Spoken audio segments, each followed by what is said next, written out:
Hello friends, ഇന്ന് ചെയ്യാൻ ഉദ്ദേശിക്കുന്നത് ഒരു ഫിഷ് മോളിയാണ്. അപ്പം മേടിച്ചിട്ടുണ്ട്, അപ്പവും ഫിഷ് മോളി. എരിവില്ലാത്ത പച്ചമുളക് അരിഞ്ഞിട്ടുണ്ട്, പിന്നെ ഗ്രാം വെളുത്തുള്ളി, നീളത്തിൽ അരിഞ്ഞ ഇഞ്ചി, സവോള, കരിവേപ്പില, തക്കാളി നമുക്ക് അവസാനം ചേർക്കാം. അതിനു മുമ്പ് നെയ്മീൻ എടുത്തിട്ടുണ്ട്. നെയ്മീനെ നന്നായിട്ട് വറക്കാനുള്ള രീതിയിൽ അരിഞ്ഞെടുത്തിട്ടുണ്ട്. ഇതിൽ മഞ്ഞൾപ്പൊടി, കുരുമുളക്, ഉപ്പ് ഇത് മൂന്നും കൂടെ ചേർത്തിട്ട് നന്നായിട്ട് പുരട്ടി വെക്കണം ഒരു അരമണിക്കൂർ കഴിഞ്ഞ് നമുക്കിത് വറുത്തെടുക്കാം. മീൻകറി വെക്കാൻ വേണ്ടി ചട്ടിയാണ് എടുത്തിരിക്കുന്നത്. എണ്ണ നന്നായിട്ട് ചൂടായി വന്നിട്ടുണ്ട്. നേരത്തെ മീൻ കുറച്ച് എണ്ണ തന്നെ എടുത്തിരിക്കുന്നത്. അപ്പം കറിക്ക് ഒന്നുകൂടെ നല്ല ഫ്ലേവർ കിട്ടും. ഞാൻ കുറച്ച് 2 ടേബിൾ സ്പൂൺ എണ്ണയും കൂടെ ആഡ് ചെയ്തിട്ടുണ്ട്. ഇതിലേക്ക് നമുക്ക് കടുകും ജീരകവും ചേർത്ത് കൊടുക്കാം. കൂടെ ഇഞ്ചി, വെളുത്തുള്ളി, പച്ചമുളക്, കരിവേപ്പില. എരിവ് കുറഞ്ഞ പച്ചമുളക് ആയതുകൊണ്ടാണ് ഞാൻ ഒരു 6-7 എടുത്തേക്കുന്നത്.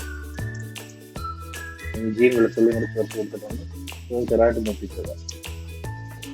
മൂത്ത് വരുമ്പോഴത്തേക്ക് ഇതിലേക്ക് നമുക്ക് സവോള ആഡ് ചെയ്യാം. ഇതിലേക്ക് സവോള ആഡ് ചെയ്ത് കൊടുത്തിട്ടുണ്ട്. ഒരു ലൈറ്റ് ഗോൾഡൻ ബ്രൗൺ കളർ അത്രയും വരെ നമ്മൾ വഴറ്റിയാകും.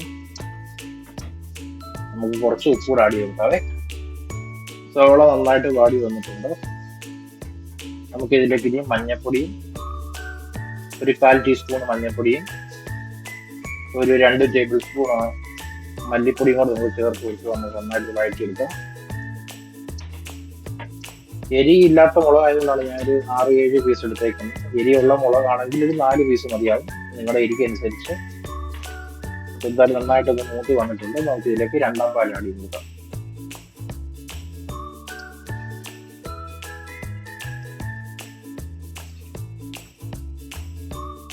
നമുക്കെല്ലാം നന്നായിട്ടൊന്ന് യോജിപ്പിച്ച് കൊടുക്കാം.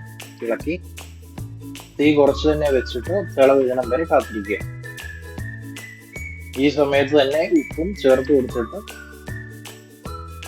നോക്കേണ്ടതാണ്. അവരവരുടെ ടേസ്റ്റ് എങ്ങനെയാണെന്ന് വെച്ചാൽ ഞാനിപ്പോൾ തന്നെ ഉപ്പ് ചേർത്ത് കൊടുക്കുകയാണ്. ഒരു സൈഡ് 3 മിനിറ്റ് ഇട്ടിട്ട് എടുത്തിട്ടുണ്ട്.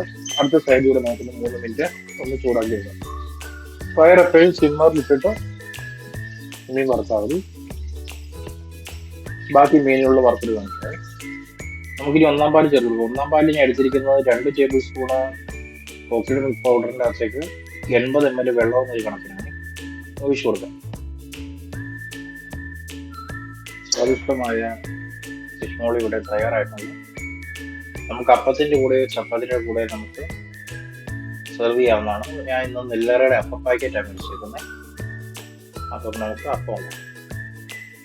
അതിൻ്റെ കൂടെ തന്നെ എല്ലാവർക്കും വീട്ടിൽ ചെയ്ത് പെട്ടെന്ന് ഉണ്ടാക്കാവുന്നതാണ്. ഞാൻ തന്നെ ഇപ്പോൾ ഒരു 15 മിനിറ്റ് മേലിൽ എടുത്തിട്ടില്ല. ഇപ്പോഴത്തേക്ക് കറി റെഡി ആയിട്ടുണ്ട്. തേങ്ങാപ്പാൽ ഒഴിച്ചുള്ള കറിയെ കുറിച്ച് നിങ്ങൾക്ക് ഞാൻ പറഞ്ഞു തരേണ്ട കാര്യമില്ലല്ലോ, പെട്ടെന്ന് കറിയാവും. എല്ലാവരും ഒന്ന് വീട്ടിൽ ചെയ്ത് നോക്കണേ.